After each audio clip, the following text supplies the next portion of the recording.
husband. Sticking to only one woman. Sticking to only one kabit. Pambayad sila! Hindi mapakali si Tyrone nang sabihin ni Iris kay Jasmine na siya na ang bahala sa celebration ng wedding anniversary nilang mag-asawa, na ganamang pinaliwanag ni Jasmine na kapag 9th year anniversary ay bronze ang symbol niya, kaya maglalagay sila ng mga bronze items, na ganamang sinabihan ni Iris na may tiwala siya kay Lavender, kaya siya na ang bahala sa lahat. Sinaad pa ni Iris na gusto lang niyang imbitahan lahat ng kaibigan nila dahil gusto niyang i-celebrate nila yung matibay na samahan nilang mag-asawa sa likod ng lahat ng mga naranasan nila. Sinabihan pa niya si Tyrone na noong mga panahong galit na galit siya sa kanya ay naikwento niya lahat kay Lavender na manluloko siya at nakarelate si Lavender dahil naloko na din siya. Sabay sinad niya.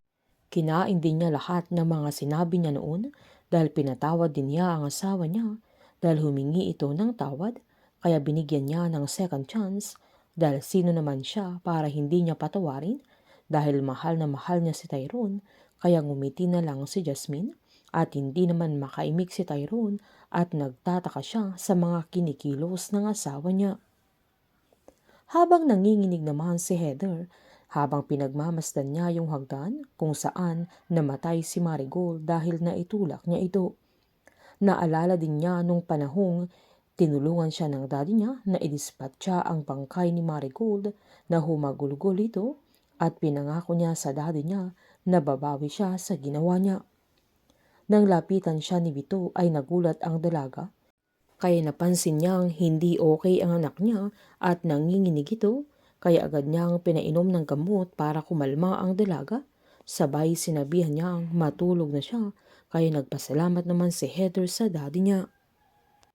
Agad namang tinawagan ni Jasmine si Aster para ipaalam yung plano na Iris tungkol sa anniversary nilang mag-asawa, na ganamang sinaad ni Aster na talagang may panahon pa siya para sa anniversary nila.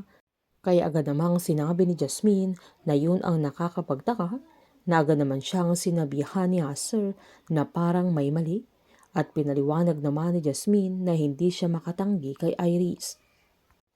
Binili naman siya ni Aster na kailangan niyang mag-ingat, sabay sinabihan niyang sasamahan niya ito, pero tumanggi si Jasmine at pinasigurado niyang kaya niya ang sarili niya at ang mahalaga ay magkakasama sila ni Mira. Sinabihan ni Aster na wag niya silang alalahanin dahil andoon si Eric. Sabay tinanong niya kung sinasamahan pa siya ni Sandro, na sinaad naman ni Jasmine na wala naman silang problema at hindi niya sinabi ang naging bangayan nila Sandro at Tyrone. Naalala ni Aster yung sinabi ni Sandro sa kanya na hahayaan na lang ba niyang ipapain ni Jasmine ang buhay niya nang ganun-ganun na lang. Habang mas lalong lalalim ang hidwaan nila Jasmine at Sandro dahil kay Tyrone, napilit ipagtatanggol ni Jasmine si Tyrone na wala siyang kinalaman sa pagkamatay ng mag-ina ni Sandro.